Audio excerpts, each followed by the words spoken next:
Hello, my dear friends. I am Nirav Thakkar.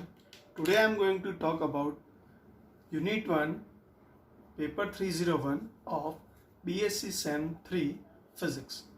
The chapter name is Unit 1 and the chapter name is Heat and Thermodynamics.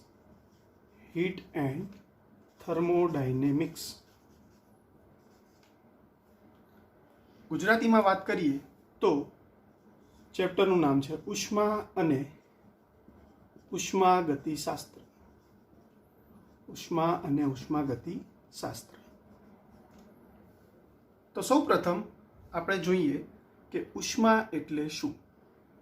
તો ઉષ્મા ઓર heat એટલે શું. આપણે સૌ જાણીએ છીએ કે કોઈ પણ પદાર્થ હોય એ અણુ કે પરમાણુઓનો બનેલો હોય છે. ધારો કે એક ચેમ્બરમાં આપણે કોઈક ગેસ લઈએ. ગેસ શેનો બનેલો હોય તો કે એટમ્સ એટલે કે અણુઓનો.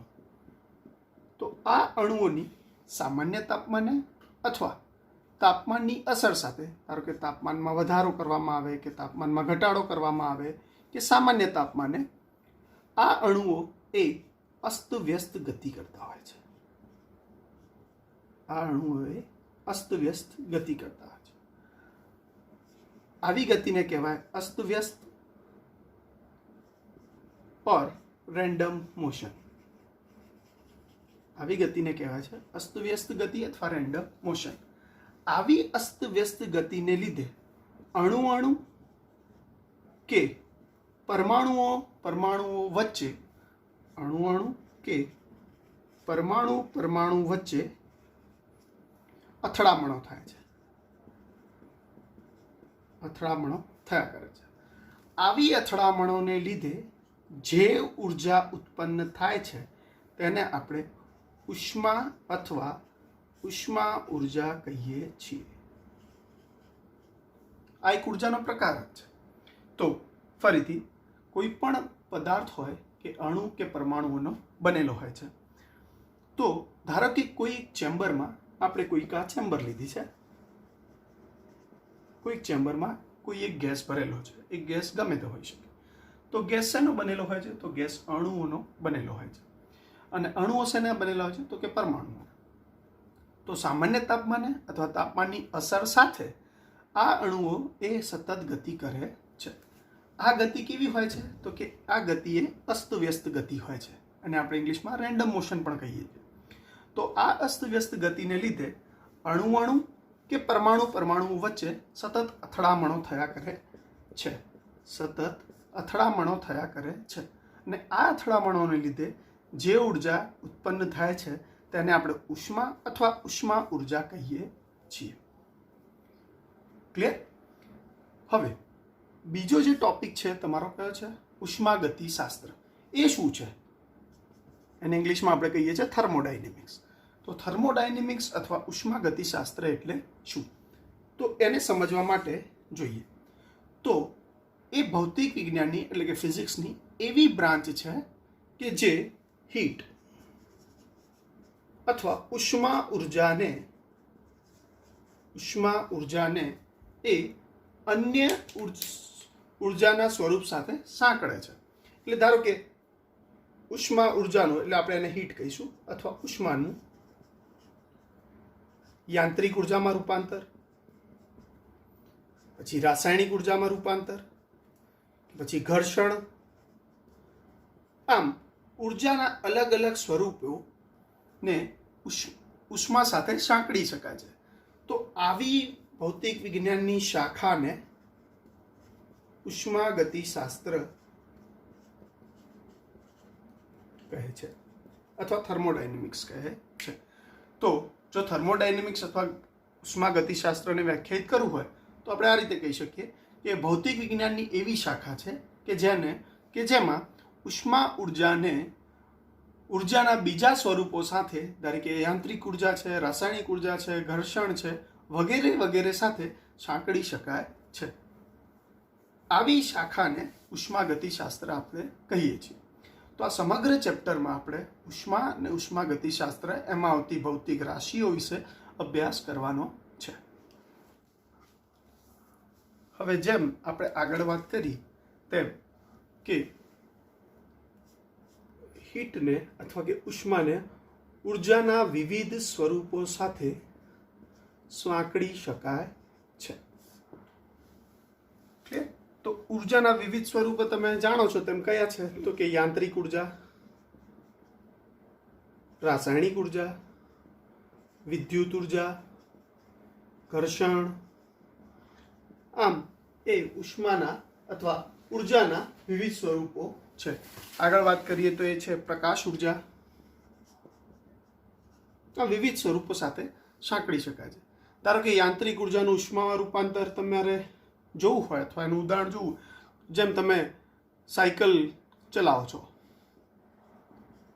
તો સાયકલ જ્યારે તમે પૈડું ફરતું હોય છે વ્હીલ, ત્યારે તેની ધરી એ ગરમ થાય છે અથવા કે એના તાપમાનમાં વધારો થાય છે. તો એ યાંત્રિક ઉર્જાનું એ તમારું ઉષ્મા ઉર્જામાં રૂપાંતર છે. રાસાયણિક ઉર્જા, જ્યારે તમે કોઈ પણ ખોરાક લો છો, ફૂડ, ત્યારે તમારી શરીરની અંદર એ ખોરાકનું રાસાયણિક પ્રક્રિયા થઈ અને ઉષ્મામાં રૂપાંતર થાય છે. ક્લિયર? નંબર 3, વિદ્યુત ઉર્જામાં. વિદ્યુત ઉર્જાનું ઉષ્મા ઉર્જામાં રૂપાંતર કેવી રીતે થાય છે? તો તમારું છે ઇલેક્ટ્રિક સ્ટવ છે, હીટર છે, એ બધા વિદ્યુત ઉર્જાનું ઉષ્મા ઉર્જામાં રૂપાંતર થવા માટેના ઉદાહરણો છે. ઘર્ષણ, તો જેમ તમે રસ્તા પર ચાલો છો અથવા કારને બ્રેક મારો છો, આ બધા કિસ્સામાં ઘર્ષણને લીધે, ધારો કે તમે કારમાં જઈ રહ્યા છો અને અચાનક સામે કંઈક આવે છે, તમે બ્રેક મારો છો ત્યારે ટાયરમાં ઘસડાવાને લીધે તેમાં ઉષ્મા ઉત્પન્ન થાય છે. તો આમ ઘર્ષણને કારણે ઘર્ષણનું ઉષ્મા ઉર્જામાં રૂપાંતર. પ્રકાશ, સૂર્યની ગરમીનું ઉષ્મામાં રૂપાંતર. આમ ઉર્જાના અનેક સ્વરૂપોનું એ ઉષ્મા ઉર્જામાં રૂપાંતર આપણે સમજી શકાય છે. એ ઉપરાંત આપણે વાત કરીએ કે એન્ટ્રોપી એટલે શું. આ એક થર્મોડાયનેમિક વિધેય છે, ચલ છે, જેનો અભ્યાસ તમે સેમ 1માં કરી ચૂક્યા છો. આપણે જોઈએ અહીંયા કે એન્ટ્રોપી એટલે શું, કારણ કે આગળ જતા ચેપ્ટરમાં તમે એન્ટ્રોપીનો પણ ઉપયોગ આવશે. તો એન્ટ્રોપી એ બીજું કંઈ નહીં, એ અવ્યવસ્થાના માપદંડને એન્ટ્રોપી કહે છે. અવ્યવસ્થાના માપદંડને એન્ટ્રોપી કહે છે. એન્ટ્રોપીને કેપિટલ S વડે દર્શાવાય છે. તેનું સૂત્ર S = K log n છે. એનું સૂત્ર S = K log n છે, જ્યાં K બરાબર બોલ્ટ્ઝમેનનો કોન્સ્ટન્ટ અથવા બોલ્ટ્ઝમેન અચળાંક અને n એ અવસ્થાઓ દર્શાવે છે.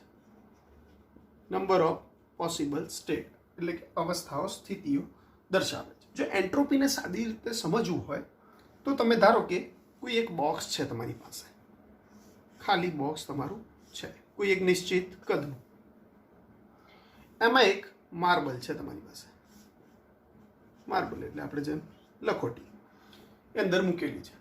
હવે આ બોક્સને સતત હલાવતા, શુકઅપ કરતા શું થાય? તો કે જે માર્બલ છે એ કોઈ પણ દિશામાં જઈ શકવાની શક્યતા છે. ધારો કે આ જગ્યાએ જાય, આમ જાય કે આમ જાય. જેમ બોક્સનું વોલ્યુમ વધારે, તેમ આ માર્બલને સ્થિતિઓ બદલવાની અવસ્થાઓ વધારે, મતલબ સ્ટેટ્સ તમારી વધારે. જેમ બોક્સનું વોલ્યુમ ઓછું તેમ પોસિબલ સ્ટેટ્સ કેવી? ઓછી. આમ આપણે કહી શકીએ કે એન્ટ્રોપી એ કદ પર આધારિત છે. આમ એન્ટ્રોપી એ બીજું કંઈ નહીં પરંતુ એક થર્મોડાયનેમિક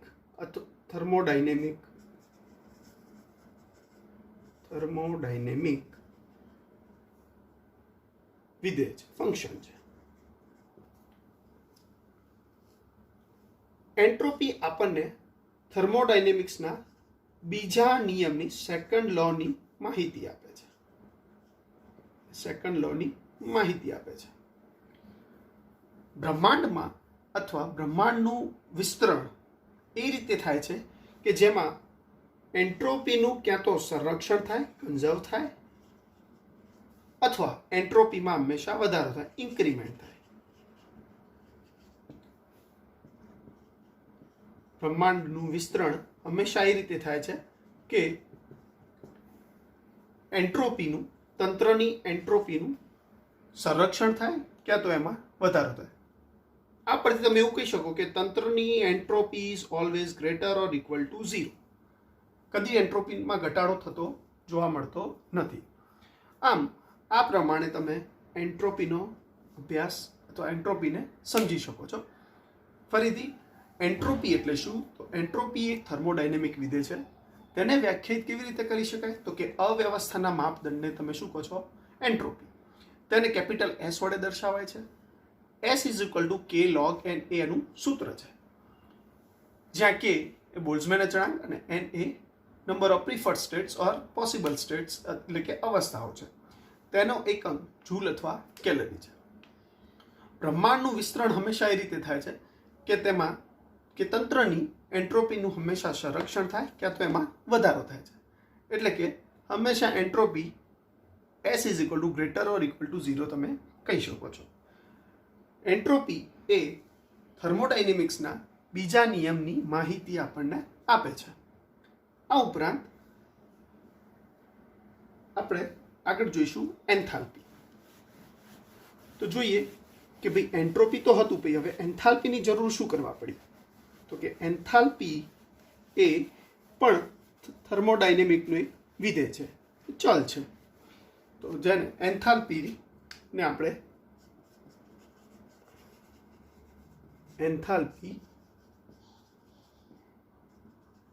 ને કેપિટલ એચ વડે દર્શાવાય છે. એન્થાલ્પીને કેપિટલ એચ વડે દર્શાવાય છે. તો કોઈ પણ તંત્ર હોય તેમાં કયા જાતના, અથવા ધારો કે કોઈ પણ તંત્ર હોય તો માં પ્રક્રિયાઓ થઈ શકે, રાસાયણિક પ્રક્રિયાઓ થઈ શકે, કોઈ બાયોલોજિકલ પ્રક્રિયાઓ થઈ શકે, જૈવિક પ્રક્રિયાઓ થઈ શકે, કે કોઈ પણ પ્રકારની પ્રક્રિયાઓ થઈ શકે. આમ એ પ્રક્રિયાઓમાં ઉર્જાના ફેરફારો થાય છે. આમ એન્થાલ્પી એ બીજું કંઈ નહીં પણ ઉર્જાનો ફેરફાર દર્શાવે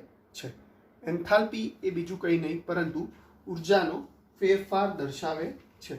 હવે કઈ પ્રકારની પ્રક્રિયાઓ તમે સાંભળી છે અત્યાર સુધી? તો ઘણી બધી પ્રક્રિયાઓ છે, પરંતુ જનરલી આપણે આ ચેપ્ટરમાં 4 પ્રક્રિયાઓનો વાત કરવાની છે. પહેલી છે સમદાબી, બીજું છે સમકદી,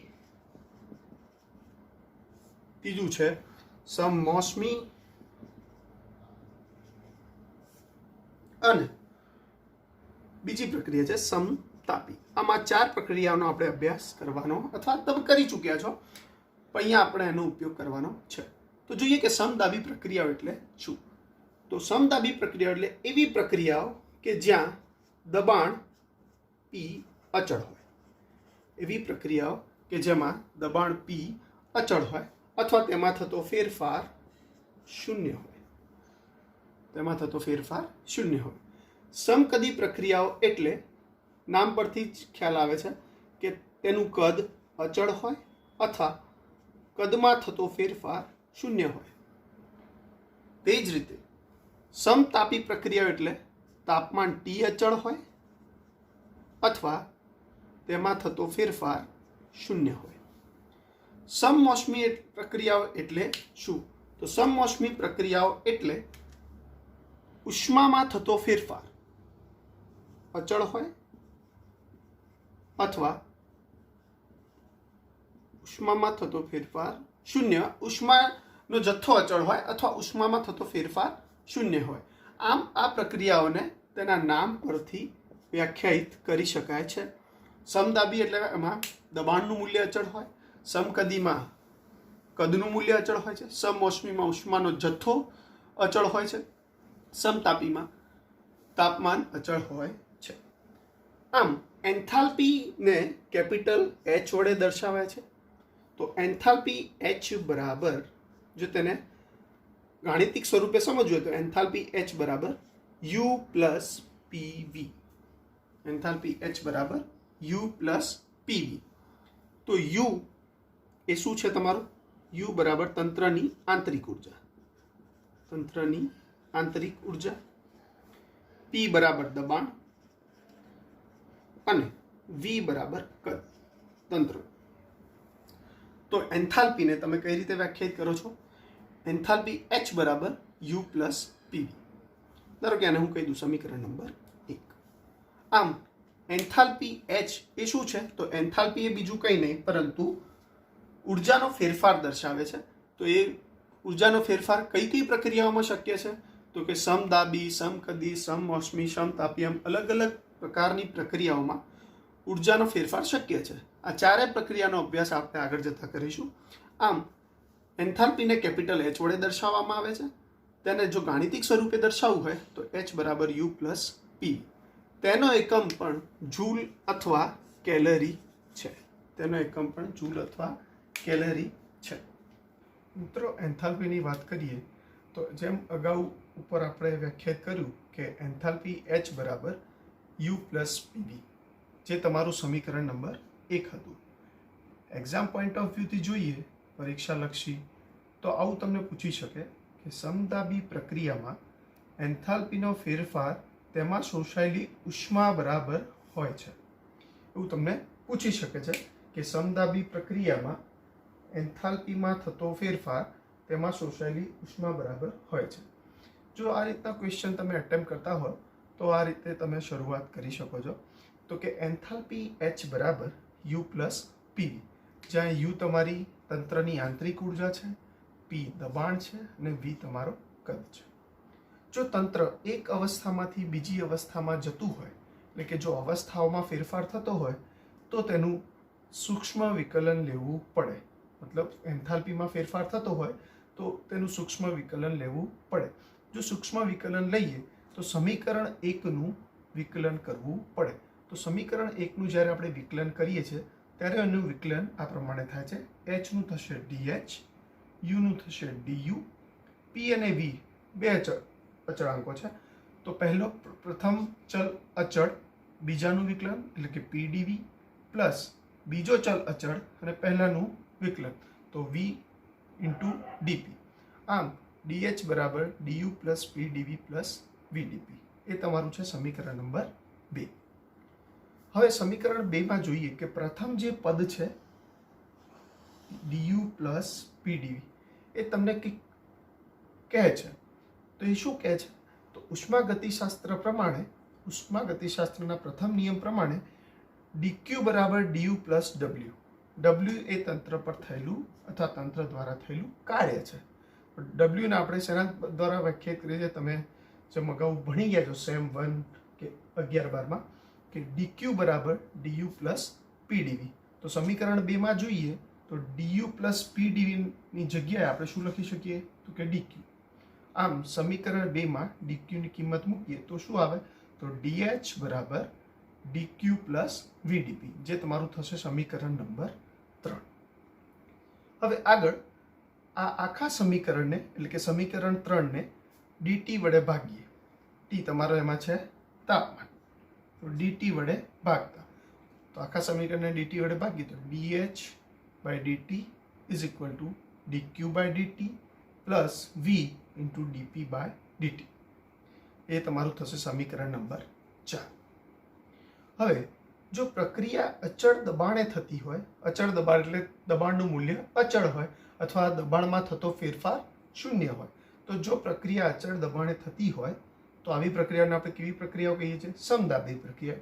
તો સમદાબી પ્રક્રિયા માટે dp બરાબર 0. તો ઉપરના સમીકરણમાં dp નું મૂલ્ય 0 થાય તો શું આવે? તો dH/dt at P constant P એટલે દબાણનું મૂલ્ય કેવું છે? અચળ, બરાબર. dQ/dt એટ કોન્સ્ટન્ટ P ત્યારે પણ દબાણનું મૂલ્ય કેવું છે? અચળ.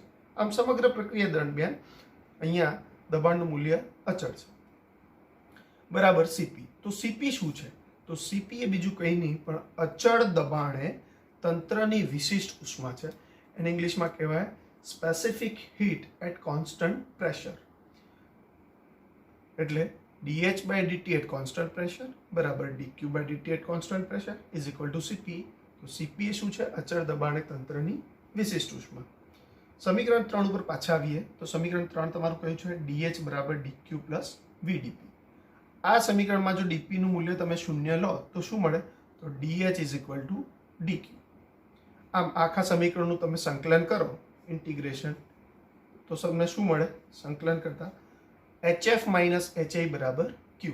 બંને બાજુ સંકલન કરીએ તો HF માઇનસ HI બરાબર Q, જે HF અને HI એ તંત્રની પ્રારંભિક અને અંતિમ અવસ્થાઓ દર્શાવે છે અને Q એ તમારો ઉષ્માનો જથ્થો છે. આમ જો આ સમીકરણનું સંકલન કરવામાં આવે તો ફરી પાછું શું મળે છે? સંકલનમાં DH HI to HF is equal to સંકલનમાં DQ બરાબર સંકલનમાં CP dt t ની સાપેક્ષે તમે સંકલન કર્યું છે from I to F, initial position, final position. તો તમને શું મળે છે? તો HF માઇનસ HI બરાબર CP dt from I to F. Clear? આ સમીકરણનો ઉપયોગ તમે ક્યાંથી કર્યો છે? તો સમીકરણ 5 નું. સમીકરણ 5 નું t ની સાપેક્ષે સંકલન કરીએ તો integration DH HI to HF પ્રારંભિક અવસ્થા, અંતિમ અવસ્થા બરાબર સંકલનમાં DQ ઇઝ ઇક્વલ ટુ સંકલનમાં I to F CP dt. આમ સમીકરણ 6 પરથી તમે કહી શકો કે HF માઇનસ HI બરાબર સંકલનમાં CP dt from I to F. આ સમીકરણ 7 પરથી તમે એવું કહી શકો કે સમદાબી પ્રક્રિયાઓમાં એન્થાલ્પીમાં થતો ફેરફાર HF માઇનસ HI તમને શું આપશે? તો કે એન્થાલ્પીમાં થતો ફેરફાર એ તેમાં શોષાયેલી ઉષ્મા બરાબર હોય છે. આની પરથી બી તમે કહી શકો છો. ક્લિયર?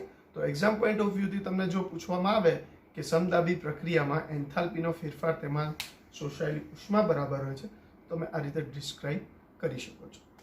ક્લિયર? હવે જોઈએ કે સમીકરણ 3 તમને શું કહે છે. તો સમીકરણ 3 નું મૂલ્ય તમને અહીંયા આપેલું છે. સમીકરણ 3 પરથી તમે એ રીતનું વ્યાખ્યાયિત કરી શકો છો કે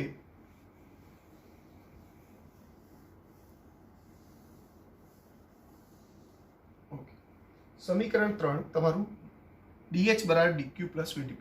અહીં સુધી તો આપણે વાત કરી સમદાબી પ્રક્રિયાઓની, પરંતુ જો પ્રક્રિયા સમમોસમી હોય, પ્રક્રિયા હોય સમમોસમી, તો શું થાય?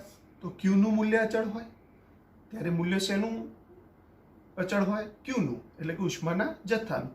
તો ઉષ્માના જથ્થાનો ફેરફાર કેવો હોય? શૂન્ય. જો પ્રક્રિયા સમમોસમી હોય તો ઉષ્માનો જથ્થો અચળ હોય એટલે Q નું મૂલ્ય અચળ હોય અને dQ નું મૂલ્ય કેવું હોય? શૂન્ય. તો સમીકરણ 3 પરથી આપણે શું લખી શકીએ? તો કે DH બરાબર VdP. DH બરાબર VdP. આમ જો બંને બાજુ તમે સંકલન કરો તો શું મળે? તો DH HI to HF is equal to VdP integration P1 to P2. પ્રારંભિક દબાણ, અંતિમ દબાણ. ક્લિયર? હવે જો આ કિસ્સામાં એન્થાલ્પીનો ફેરફારનું મૂલ્ય નક્કી કરવું હોય તો તમે કેવી રીતે કરી શકો છો? અગાઉ તો આપણે જોયું કે ભાઈ એન્થાલ્પીમાં થતો ફેરફાર, એન્થાલ્પીમાં ફેરફાર તેમાં શોષાયેલી ઉષ્મા બરાબર હોય છે. પરંતુ જો આમાં તમારે નક્કી કરવું હોય કે એન્થાલ્પીમાં થતો ફેરફાર એ તમે કેવી રીતે નક્કી કરી શકો? તો અહીંયા તમારું સૂત્ર કેવું છે? તો કે integration DH HI to HF is equal to VdP from P1 to P2. જો આમાં એન્થાલ્પીનો ફેરફાર નક્કી કરવો હોય તો તમારે આ રીતનો ગ્રાફ કન્સિડર કરવો પડે. આ તમારો ગ્રાફ છે P વર્સિસ V નું, દબાણ વર્સિસ કદનું. આ ગ્રાફમાં તમારું ધારો કે આ રીતે તમારી સિસ્ટમમાં ચેન્જીસ આવે છે. આ તમારું છે A B C D, આ રેન્ડમલી કોઈક લીધેલ છે. તો જો એન્થાલ્પીમાં થતો ફેરફાર તમારે શોધવો હોય, આ બાજુ આવશે P1, આ તમારી અવસ્થા છે P2. તો અહીં દર્શાવેલ ABCD નું ક્ષેત્રફળ લેવું પડે. આમ આ આલેખમાં દર્શાવેલ P વિરુદ્ધ V ના આલેખમાં દર્શાવેલ ABCD ના ક્ષેત્રફળ પરથી, એરિયા પરથી, આ જેટલો એરિયા છે કવર થાય છે એરિયો, એ તમારું હશે એન્થાલ્પીમાં થતો ફેરફાર, that is equal two HF minus HA. Clear? આમ જો તમને પૂછે કે એન્થાલ્પી એટલે શું, તો તમારે પહેલા દર્શાવવું પડે કે H is equal two U plus PV, એ એનું ગાણિતિક સ્વરૂપ છે. પછી એન્થાલ્પી શું છે, તો બીજું કંઈ નહીં પણ ઉર્જાના થતા ફેરફારો છે. એ ઉપરથી તમને પૂછે કે ભાઈ સમદાબી પ્રક્રિયામાં એન્થાલ્પીનો ફેરફાર, તેમાં શોષાયેલી ઉષ્મા બરાબર હોય છે. તો અગાઉ આપણે જેમ ડિસ્કસ કર્યું તેમ HF minus HI is equal two integration CPdt સુધી તમારે સાબિત કરવું પડે. આ ઉપરાંત જો સમોષ્મી પ્રક્રિયાઓની વાત કરવામાં આવે તો તેમાં dqનું મૂલ્ય કેવું હોય છે? 0. તો સમીકરણ 3 પરથી તમે શું કહી શકો છો? DH બરાબર VdP. ઇમ્પ્લાઇઝ જો આ સમીકરણનું સંકલન કરવામાં આવે તો સંકલનમાં DH HI to HF is equal to VdP સંકલનમાં P1 ટુ P2. જો એન્થાલ્પીના ફેરફારનું મૂલ્ય મેળવવું હોય તો તમે P વિરુદ્ધ V નો આલેખ દોરી શકો છો. આ એક P વિરુદ્ધ V નો આલેખ કોઈક તંત્ર માટે બતાવ્યો છે. તો ABCD આલેખમાં જેમ બતાવ્યો છે, તો ABCD ના ક્ષેત્રફળનું મૂલ્ય એ તમને શેનું મૂલ્ય આપે છે? તો કે એન્થાલ્પીનો ફેરફાર. ક્લિયર? આગળ આપણે જોઈશું નેક્સ્ટ લેક્ચરમાં અવરુદ્ધ પ્રક્રિયાઓ શું છે, અવરુદ્ધ પ્રક્રિયાઓ કોને કહેવાય છે, તેમાં એન્થાલ્પી ઉપર કેવા ફેરફારો થાય છે, અચળ રહે છે કે એન્થાલ્પીનું મૂલ્ય બદલાય છે. એની આગળ હેલ્મહોલ્ટ્ઝનું વિધેય, ગિબ્સનું વિધેય અને TdS સમીકરણો પણ મેળવીશું. ઓકે.